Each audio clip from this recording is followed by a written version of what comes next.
Pessoal, a paz de Cristo, a paz do Senhor Jesus, uma excelente noite para vocês de sábado, que o Senhor possa abençoar a vida dos irmãos, trazer graça, trazer o refrigério e o ânimo que é necessário, no meio das provações. Se não for o refrigério do Espírito Santo, a gente desfaleceria, a gente não suportaria atravessar as jornadas da nossa vida. Olha, quando a gente fala de padrão, uma vez eu até falei no canal que a gente não pode padronizar o agir de Deus. Existe um padrão, só que o leque de opções de Deus é tão amplo que a gente não tem como entender ou acertar qual é a forma que Deus vai agir. Existe sim um padrão, Deus ele tem o padrão dele, o padrão divino, só que o padrão divino é tão incompreensível à nossa lógica humana que é melhor a gente não tentar entender. A gente tem que confiar, entregar nas mãos do Senhor, porque a maneira que Deus ele vai agir na vida de uma pessoa pode ser diferente da maneira que ele está agindo ou vai fazer na vida de um outro.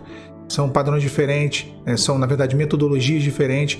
Existe uma assinatura divina, e quando eu falo de padrão, que é algo que está ali sempre constante, algo que está sempre na operação de Deus, é a assinatura divina.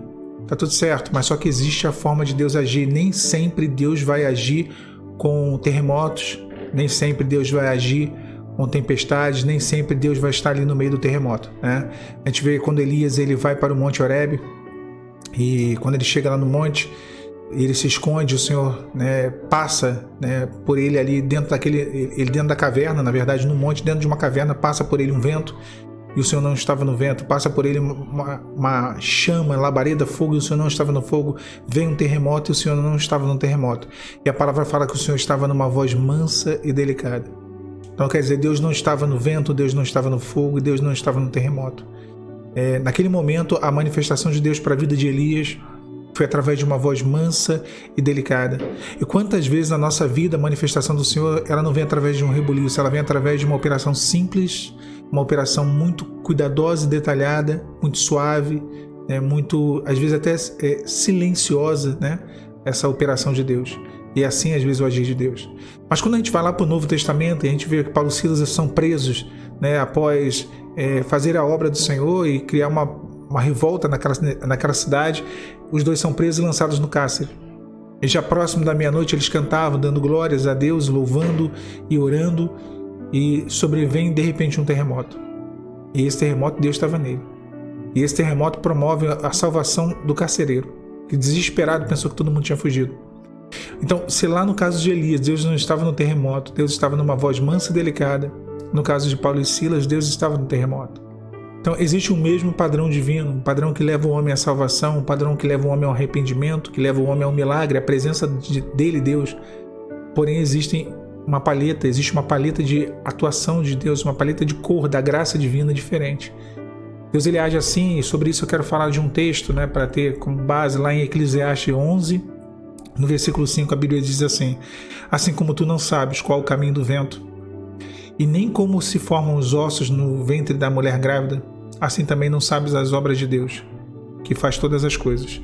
É claro que hoje a tecnologia, uma ultrassonografia detalhada, 3D, 4D, você consegue ter uma ideia do bebê dentro do ventre.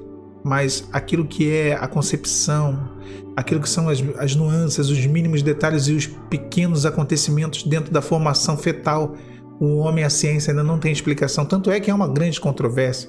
Quando se fala sobre o direito da vida, quando vem aí um pensamento progressista de abortar, e aí os conservadores vêm dizendo, não, mas a criança, o direito da vida, e aí há um grande questionamento da ciência, onde que começa a vida, nós acreditamos, que é de fato um feto dentro da barriga da sua mãe já é uma vida, mas onde começa, como que se dá? Então o homem não conhece essas coisas, nem com toda a tecnologia, o que dirá o caminho de Deus. E aí eu quero dizer para você, nessa noite de sábado, Deus ele tem um caminho para a sua vida. Deus ele tem planos, ele tem um projeto. E aí a gente, baseado no texto da palavra que diz, eu bem sei os pensamentos que eu tenho acerca de vós. Pensamentos de paz, para vos dar o fim que esperais. Essa é a assinatura divina. Deus tem pensamentos de paz.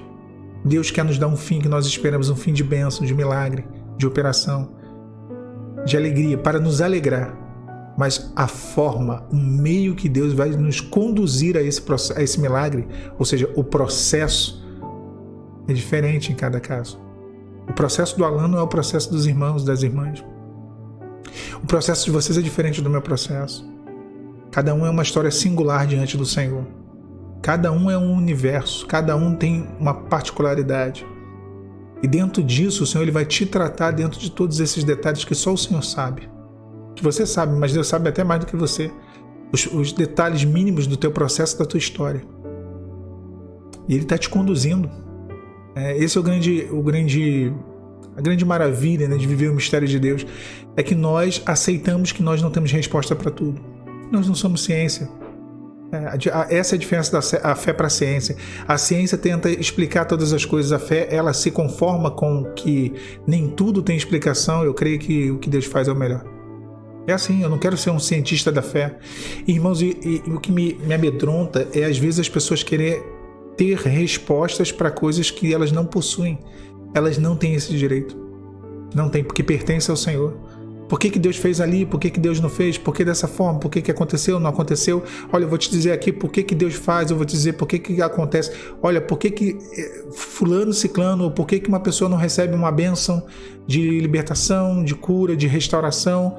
Olha, por que não acontece? Por causa disso. Olha, isso é tentar adivinhar a soberania de Deus. Eu vou repetir o texto.